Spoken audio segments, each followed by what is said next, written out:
Preferiría sentarme sobre una calabaza y disponer enteramente de ella que apretujarme sobre un cojín de terciopelo, transitar libremente en un carro tirado por bueyes, que ir al cielo en el suntuoso coche de un tren de excursión, percibiendo un olor infecto durante todo el trayecto.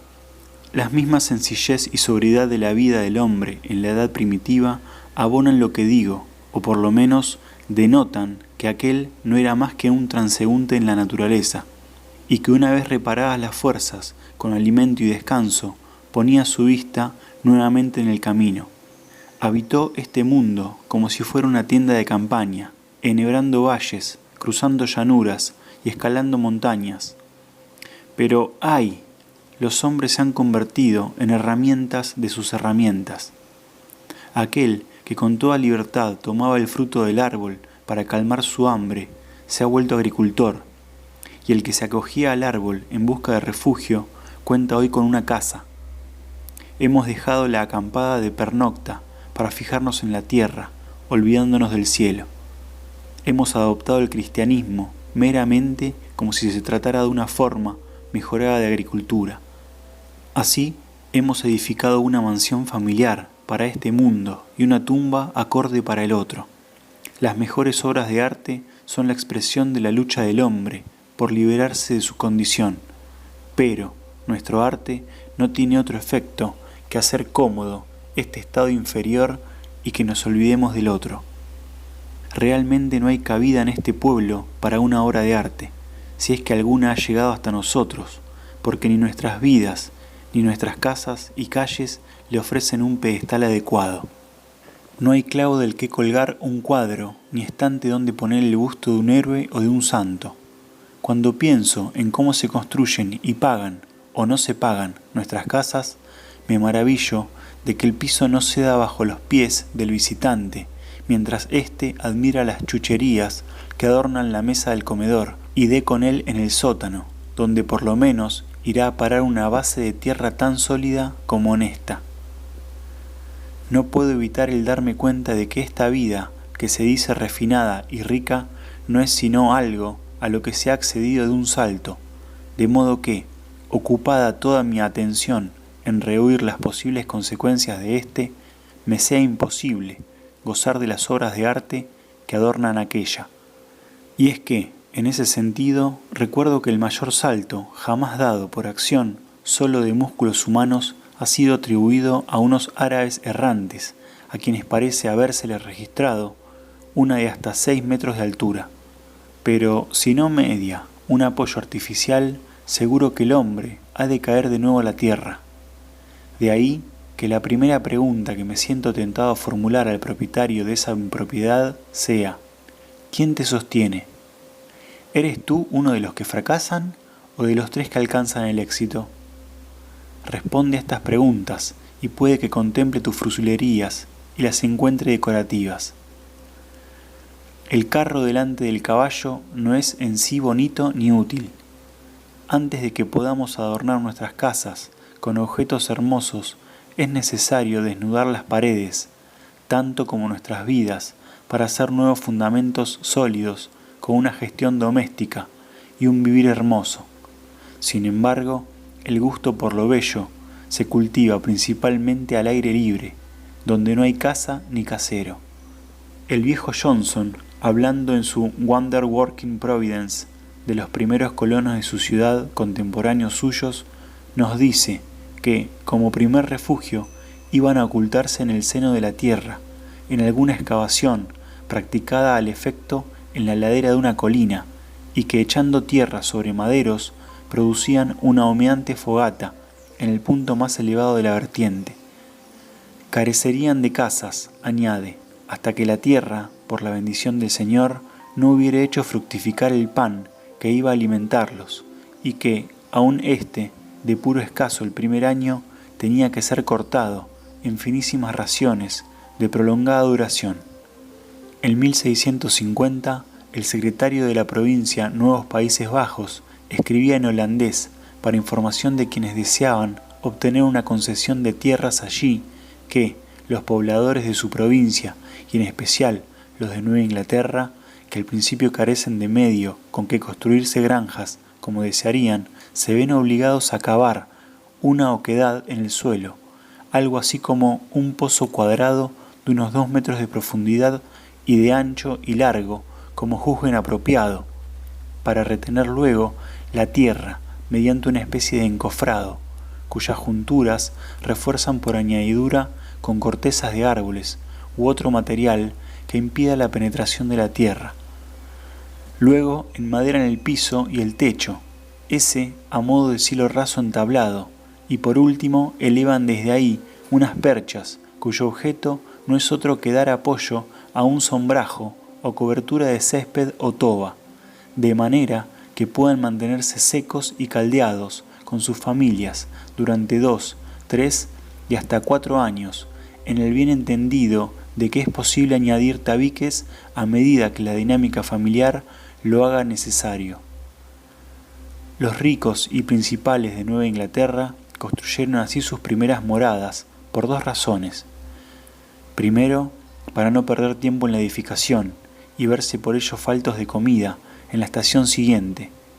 Y segundo, para no desanimar a las pobres gentes trabajadoras que habían acudido en gran número desde la vieja patria. Transcurridos 3 o 4 años, una vez que el país hubo sido adaptado a la agricultura, se construyeron casas hermosas, cuyo coste ascendió a muchos miles. Procediendo así, nuestros antepasados revelaron por lo menos cierta medida de prudencia, como si el principio que animara su hacer fuera primariamente la satisfacción de las necesidades más perentorias. Y ahora, cuando pienso en adquirir una de estas moradas nuestras tan lujosas, me veo inmediatamente disuadido de ello, porque, por decirlo así, el país no se ha adaptado aún a la cultura humana y nosotros seguimos obligados a cortar nuestro pan espiritual en rebanadas mucho más finas que lo hicieron nuestros antepasados. No se trata de que debamos renunciar a los adornos arquitectónicos, ni siquiera en los períodos más difíciles, pero revistamos primero nuestra casa de belleza, en cuanto nos afecta de manera tan íntima como el caparazón al molusco, y así no nos sentiremos agobiados por ella. Pero he estado ya dentro de una o 2 de ellas, y sé muy bien cómo resultan. Aunque no hemos degenerado tanto que pudiéramos vivir en una cueva o en una tienda, o servirnos de pieles para vestir, en verdad es mejor aceptar las ventajas que la industria e inventiva humana nos ofrecen, pese a haber sido adquiridas a coste tan elevado. En una comunidad como la nuestra, los tableros y bardas, la cal y los ladrillos son más baratos y más fáciles de obtener que las cuevas adecuadas, que los troncos de buena medida e incluso que las piedras planas o la arcilla de fraguado. Hablo de este tema con pleno conocimiento, porque me las he visto con él teórica y prácticamente. Con un poco más de ingenio podríamos servirnos de estos materiales para hacernos más ricos que los cresos de hoy y para convertir nuestra cultura en una bendición. El hombre civilizado es, al fin y al cabo, un salvaje con más conocimientos y experiencias. Pero vayamos al grano. Hacia finales de marzo de 1845 pedí prestada un hacha y me dirigí a los bosques próximos a la laguna de Walden, a un lugar inmediato al emplazamiento previsto para mi cabaña, donde empecé a talar algunos pinos blancos de gran altura. Es difícil empezar sin pedir prestado, pero acaso sea esta la forma más generosa de hacer que el prójimo participe en vuestra empresa. ¿Qué era la niña de sus ojos?, me dijo el dueño del hacha al entregármela. Pero yo se la devolví más afilada aun que cuando la recibiera. Mi lugar de trabajo se hallaba en una ladera de suave pendiente, cubierta de pinos que enmarcaban la vista del lago, junto al cual se abría un pequeño campo, delimitado aquí y allá por más pinos y nogales. Pese a mostrar ya algunos espacios abiertos, el hielo de la laguna no se había disuelto aún y se veía completamente oscuro y repleto de agua. Aquellos días hubo algunas ventiscas de nieve, pero la mayor parte del tiempo, cuando emprendía el regreso al pueblo siguiendo la vía del ferrocarril, sus dorados taludes de arena se sucedían centelleantes en la brumosa atmósfera, mientras los raíles brillaban al sol de la primavera y la alondra, el tirano y otras aves se encontraban de nuevo entre nosotros para recomenzar otro año. Eran unos apacibles días de primavera en los que el invierno del descontento humano iba deshelándose con la tierra y la vida, hasta entonces aletargada, empezaba a desperezarse.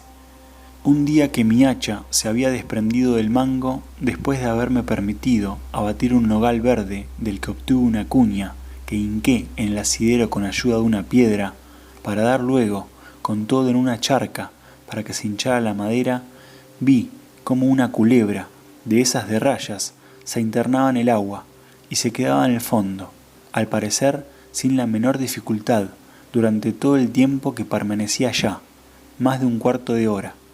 Puede que esto le resultara posible por no haber salido aún del todo de su estado de sopor. Se me ocurrió que, por igual razón, son muchos los hombres que permanecen en su presente situación, baja y primitiva, pero si sintieran la influencia del impulso primaveral, ese renacer les llevaría necesariamente a una vida más elevada y etérea. Antes me había cruzado ya en la senda con culebras, que en la helada mañana aparecían con parte de su cuerpo aún insensible y rígido, en espera del sol que las deshelare. El día 1 de abril llovió y se derritió el hielo. A primera hora oía un ganso extraviado que tentaba su camino por la laguna, al tiempo que se exclamaba como si anduviera sin norte o como si fuera un espíritu de la niebla. Continué así varios días, cortando y desmochando ramas con mi hachuela, cepillando parales y cabríos, libre de pensamientos eruditos o de valor que justificara especialmente su comunicación, cantaba para mí. Son muchas las cosas que los hombres dicen saber, pero han tomado alas, artes, ciencias y 1000 martingalas, y no es sino el viento que sopla lo que los más llegan a conocer. Desbasté los largueros de más de 6 pulgadas, las vigas por 2 lados solamente, y los parales y tablazón por un lado, dejando en el resto la corteza, de modo que resultaban tan rectos como los aserraderos y mucho más robustos. Como para entonces había obtenido prestadas otras herramientas diversas, cada palo era cuidadosamente entallado y despatillado en su extremo. Mi día no se hacía muy largo en los bosques. Solía llevar mi almuerzo de pan y mantequilla, envuelto en el mismo periódico que solía leer a la hora de comer, acto que transcurría entre las ramas de pino recién cortadas, las cuales impartían parte de su fragancia a mi magro condumio, pues mis manos estaban siempre cubiertas de una espesa capa de resina. Para cuando daba fin a mi tarea, era ya más amigo que enemigo de los pinos, pese a haber derribado más de uno, ya que habían aumentado también mis conocimientos acerca de ellos. A veces, algún vagabundo era atraído por el ruido del hacha, y su presencia y cháchara entre las astillas propiciaba siempre un grato descanso. Como quiera que no apresuré el trabajo, sino que de él traté de obtener la mayor satisfacción. Mi casa quedó ensamblada y lista para cubrir hacia mediados de abril. Para hacerme con los tablones necesarios para ello, había comprado ya la cabaña de James Collins, un irlandés que trabajaba en el ferrocarril de Fitchburg. Por cierto, que esta cabaña se consideraba de calidad fuera de lo común. Cuando fui a verla, el dueño no se encontraba allí, de manera que decidí inspeccionarla, primero por fuera, lo que hice inobservado dada la altura y profundidad de la única ventana. Se trataba de una construcción de escasas dimensiones, de techado puntiagudo y sin más caracteres de importancia apreciables a primera vista, pues los cascajos y el lodo, como si se tratara de un montón de estiércol, alcanzaban en derredor una altura de casi 1,5 metros. El techo era lo más sólido, pese a revelárseme algo alabeado y quizá quebradizo por la acción del sol. No había marco en la puerta, pero se había previsto un paso constante para las gallinas. La señora Collins apareció de pronto y me invitó a entrar, acto que puso en movimiento a las ponedoras. El interior era oscuro, el piso, en su mayor parte, de tierra batida, era húmedo y pegajoso. Solo aquí y allá lo ocultaba algún madero, que sin duda no soportaría muchas manipulaciones. La mujer encendió una lámpara para enseñarme el interior de la techumbre y paredes, así como que la madera del zaguán se prolongaba hasta debajo del lecho, al tiempo que me advertía que no entrara en el sótano, agujero excavado en la tierra más bien, de algo más de medio metro de profundidad. Según sus propias palabras, había buena madera arriba, buenas maderas en torno y una buena ventana, de 2 vidrios originalmente, de la que últimamente solo había hecho uso el gato para sus salidas. Había una estufa, una cama, un lugar para sentarse, un niño nacido allí, una sombrilla de seda, un espejo dorado y un molinillo de café, visiblemente nuevo, clavado en un tocón de roble joven. Eso era todo. James, entretanto, había vuelto y enseguida cerramos el trato. Yo tenía que pagar $4.25 aquella misma noche. Él abandonaría la choza hacia las 5 de la mañana, sin vender, entretanto, nada a nadie, y yo tomaría posesión de ella 1 hora después, es decir, a las 6. Bueno sería, dijo, que acudiera a primeras horas para anticiparme a algunas reclamaciones vagas, totalmente injustas, referentes a la renta del suelo y al combustible. Esta era la única paga, me aseguró. A las 6, en efecto, me crucé con él y familia en el camino. Un gran fardo encerraba todo su mundo: cama, molinillo, espejo y gallinas. Todo menos el gato, que se echó al monte, y según supe algún tiempo después, se convirtió en felino salvaje, para caer un día en una trampa tendida a las marmotas y acabar a la postre como felino muerto. Aquella misma mañana desmantelé el chamizo, arrancando los clavos, y en repetidos viajes con una carretilla de mano transporté planchas y maderos cerca de la laguna para que se secaran y enderezaran de nuevo al sol. Un zorzal tempranero me regaló un par de notas de paso por el bosque.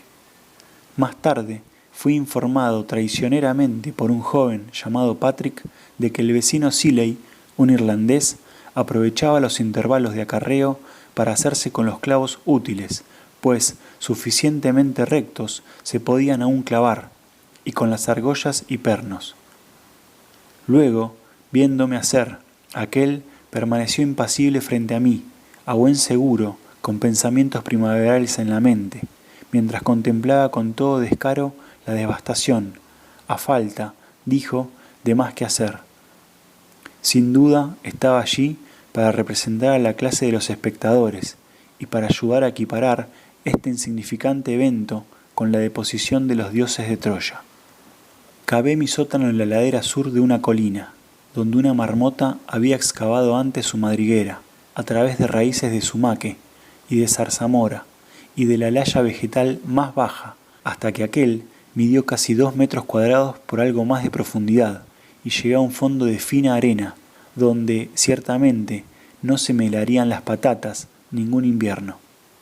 Dejé los lados en forma escalonada, sin empedrar, pero no habiendo conocido jamás la luz del sol, la arena sigue aún en su sitio. El trabajo no me llevó más de 2 horas, y esa roturación del terreno me produjo especial placer, pues verdad es que en casi todas las latitudes los hombres cavan hasta dar con una temperatura uniforme. En la ciudad y debajo de la mansión más espléndida es posible dar aún con el sótano donde, como antaño, se guardan las provisiones, mucho después de que haya desaparecido la superestructura de aquella. Las huellas dejadas en la tierra son indelebles.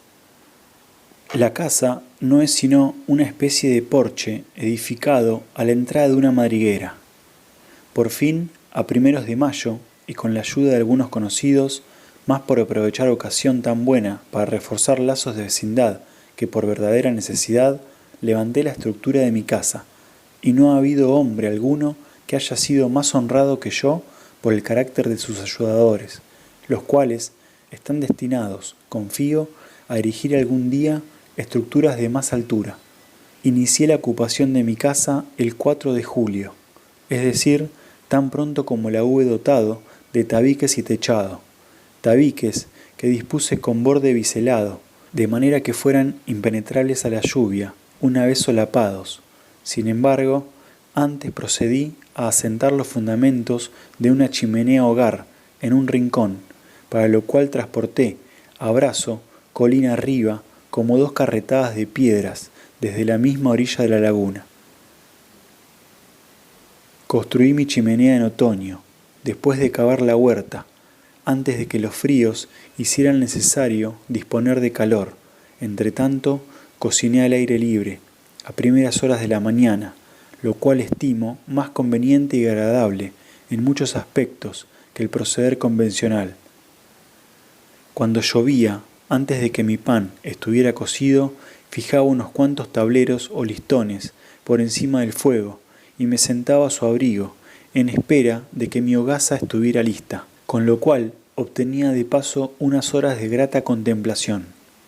En aquellos días de gran ocupación para mis manos, leía muy poco, pero los retazos de papel que revoloteaban por el suelo, mi mesa y mantel de fortuna, me proporcionaban tanto entretenimiento como si se hubiera tratado, de hecho, de la Ilíada. Valdría la pena, quizá, construir de una manera más ponderada de lo que yo lo hice, considerando, por ejemplo, qué fin guarda en relación con la naturaleza del hombre una puerta, una ventana, un sótano o una buhardilla, y absteniéndonos de construir jamás una superestructura, hasta que para ello no diéramos con mejor razón que la vinculada a nuestras necesidades temporales. Opino que existe en el hombre la misma capacidad que permite al ave construir su nido, y quién sabe si, en el caso de que los hombres construyeran sus casas con sus propias manos y proveyeran de alimentos tanto a su persona como a los suyos de modo suficientemente simple, honrado y eficaz, no se desarrollaría universalmente una facultad poética, al igual que cantan las aves universalmente cuando se hallan empeñadas en similar tarea. Pero hay, como los cuclillos y los molotros, que ponen sus huevos en los nidos construidos por otras aves, y que no alegran al viajero con sus gorjeos atropellados y ruidosos, así hacemos nosotros. ¿Cederemos siempre al carpintero el placer del construir? ¿Qué significa o qué papel ocupa la arquitectura en la experiencia del común de los mortales? Jamás di en mi inveterado deambular con hombre alguno dedicado a algo tan simple y natural como construirse su propia casa. Pertenecemos a la comunidad, y no es sólo el sastre quien representa la 9ª parte del hombre activo, otro tanto cabe decir del predicador, del comerciante y del labriego. ¿Dónde están los límites de esta división del trabajo? ¿Y qué objeto tiene? No me cabe la menor duda de que otro podría pensar por mí, pero no es en modo alguno deseable que lo haga, eximiéndome así de esta labor. Cierto, hay arquitectos en este país.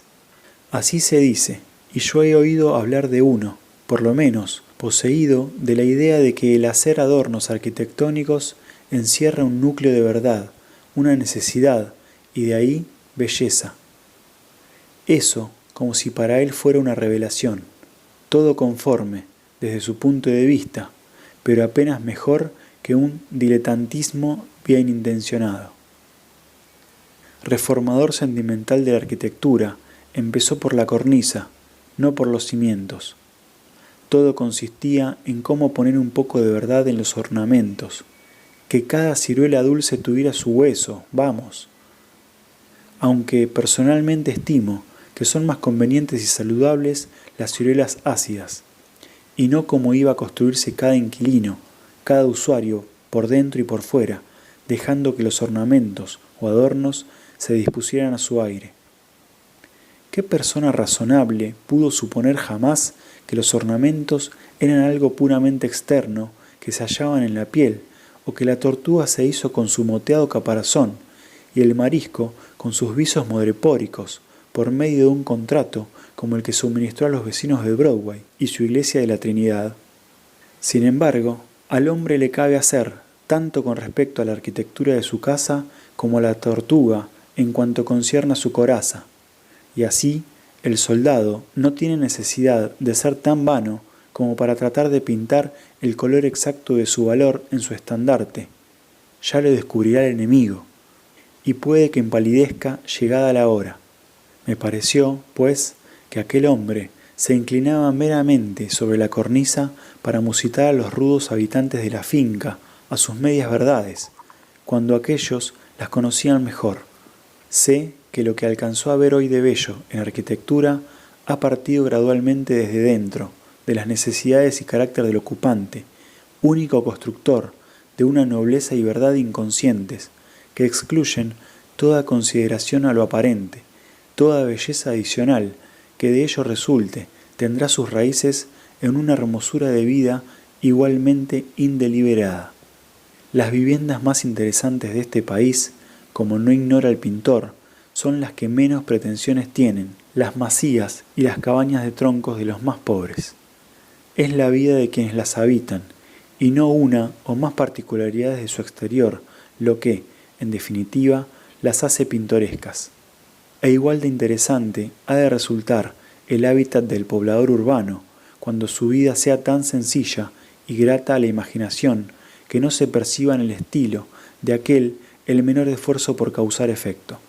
Una gran proporción de los adornos arquitectónicos comunes son sencillamente triviales y superfluos, y poco quedaría de ellos tras una tormenta septembrina, fruslerías añadidas que por lo demás no afectaría a las cosas esenciales. Quienes carecen de olivas y vino en el sótano pueden arreglárselas sin arquitectura. ¿Qué ocurriría si se hiciera tanta albaraca acerca de los adornos de estilo en la literatura y los arquitectos de nuestras Biblias dedicaran tanto tiempo a las cornisas como invierten los de nuestras iglesias? Así resultan las belles lettres y vieux arts y quienes los profesan, pues, vaya, mucho es lo que le importa al hombre cómo se colocan en torno a él algunos tirantes y largueros, ciertamente, al igual que los colores que van a adornar la cala que le encierra. Lo entendería si, en verdad, hubiera sido él quien así los dispusiera, pero huérfanos aquellos del espíritu del morador, es como si se tratara de un ataúd, la arquitectura funeraria, y carpintero no es entonces sino sinónimo del enterrador. En su indiferencia o desesperación por la vida, uno llega a decir: toma un puñado de la tierra que se encuentra a tus pies y pinta tu casa de ese color. ¿Acaso piensa en su última y ajustada morada? Apostada que sí. ¿Qué abundancia de ocio debe tener? ¿A santo de qué echar mano de un puñado de tierra? Mejor pintar la casa de vuestro propio color, y que dejéis que empalidezca o se ruborice por vosotros llegado el caso. Empeñarse en mejorar el estilo arquitectónico de la vivienda. Cuando tengáis ornamentos apropiados para mí, los usaré.